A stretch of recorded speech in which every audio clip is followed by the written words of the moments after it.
이번 사건의 본질과 핵심은 단순 명료합니다. 대량의 마약이 입국 심사와 세관을 버젓이 통과해 국내로 반입 유통이 되어 적발됐고 수사가 시작됐습니다. 그런데 세관 연루 의혹이 제기되자 상황이 급변합니다. 첫째, 경찰청장에게 수사 성과를 직보하고 칭찬까지 받았던 김찬수 영등포 경찰서장이 돌연 용산을 언급하며 브리핑 연기를 지시했습니다. 둘째, 서울경찰청은 세관 내용을 빼라며 보도자료 수정을 지시하고 브리핑을 연기하고 사건 이첩까지 지시했습니다. 셋째, 지휘 권한도 없는 조병로 경무관이 수사 담당자에게 세관을 언급하며 압력을 넣었습니다. 넷째, 관세청은 수사 담당자를 직접 찾아오고 수차례 전화까지 하면서 브리핑과 보도자료 방향을 바꾸려 했습니다. 독립성과 중립성을 요하는 경찰의 형사사법 절차가 심각하게 훼손된 겁니다. 명백한 수사 이합이고 그게 이 사건의 본질입니다. 김찬수 행정관님께 질의하겠습니다. 증인, 작년에 영등포 경찰서장으로 계셨죠? 네, 그렇습니다. 얼마나 계셨습니까? 7월 말부터 6개월 계셨죠? 그렇습니다. 보통 1년 정도 근무하고 보통 이제 이전하는데 6개월 만에 또 대통령실에 가셨어요? 의원님, 저는 지방서장도 6개월만 있었습니다. 네, 그렇죠. 그 과거에 박근혜 정권 말기 2017년도에 청와대 치안비서관실에 근무했죠? 네, 그렇습니다. 네, 2번이나 근무했네요. 이번이 두 번째입니다. 그러니까 남들은 한 번도 경험하기 힘든 청와대와 대통령실에 2번이나 있었는데 공무원으로서는 이례적입니다. 그런 의미에서 증인은 그 어느 누구보다도 권력의 핵심, 대통령 핵심 측근의 생각과 의중, 그리고 대통령실 내부의 메커니즘을 어느 누구보다 잘하고 있고 무엇보다도 핵심 인사들과도 긴밀한 소통, 친분 관계가 있었을 거라고 생각이 됩니다. 지금 대통령실에서 어떤 일을 하고 있습니까? 자치행정 비서관실에서 주어진 역할을 하고 있습니다. 과거 치안비서관실 그런 역할인가요? 전혀 다른 업무입니다. 그러니까 지금 경찰청에서 파견 나갔으니까 경찰에서 취합된 정보, 현안, 수사 사항을 넘겨받아서 정무수석과 비서실장 그리고 대통령에게 보고하는 업무 아닌가요? 의원님, 제 업무하고 무관한 업무입니다. 네. 아마 경찰청과 대통령실과의 중간 연락책 역할을 하고 있을 겁니다. 질문하겠습니다, 증인.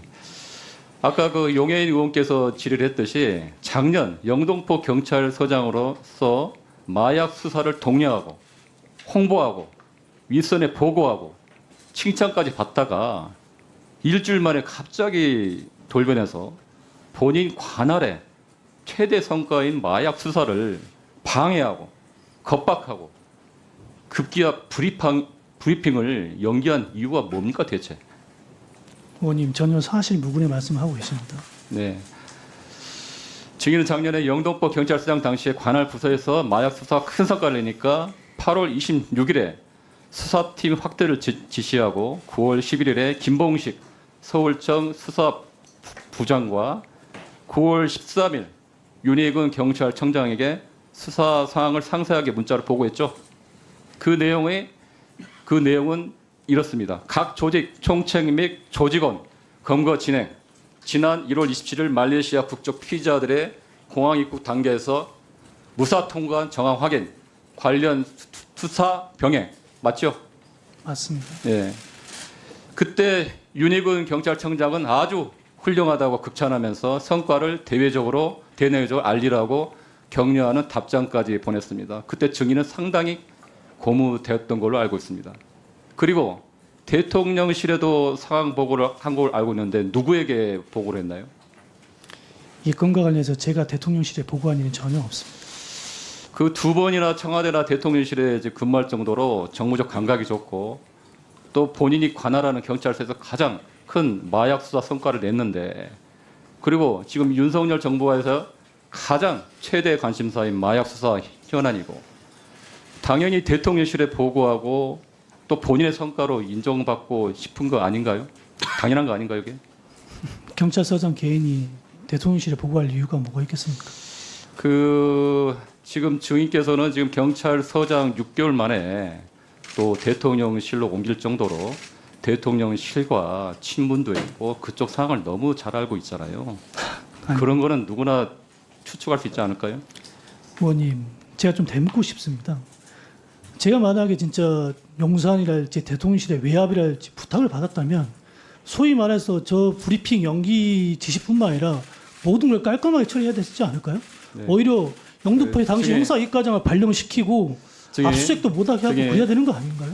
그 수사를 독려하고 홍보하고 수사의 치적을 본인이 스스로 내세우다가 9월 20일 날 일정이 갑자기 입장이 바뀝니다.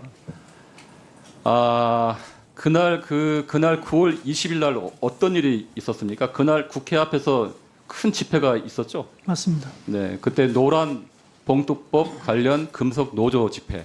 수천 명의 인원이 국회 앞에서 1박 2일로 노숙 집회가 있었죠. 맞습니다.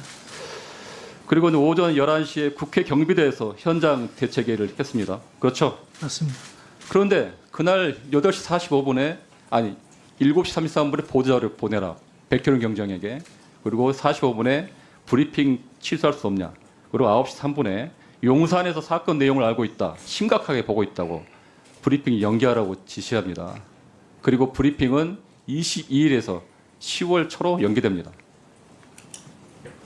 그 이유가 뭡니까? 다시금 말씀드리면 네. 대통령실과 전혀 무관한 얘기고요. 제가 판단하건대 당시 백혜룡 과장의 결정은 수사 상식에도 부합하지 않았고 본청에도 보고되지 않은 단계였습니다. 저 증인 백효룡 경정님 잠깐 나와주세요.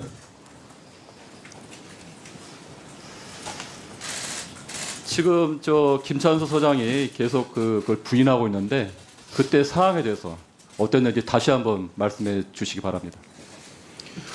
세관 연루 마약 사건을 진두지휘한 사람은 김찬수 소장입니다. 흐름을 보시면 알겠지만 9월 11일 날 세관 연루 사실이 나왔을 때 저에게 구체적으로 문서를 작성해 줄 것을 요구했고 그걸 보고하겠다고 저한테 말씀을 했고요. 그다음에 수사부장한테 서울청 수사부장에게 먼저 문자 보고를 했고요.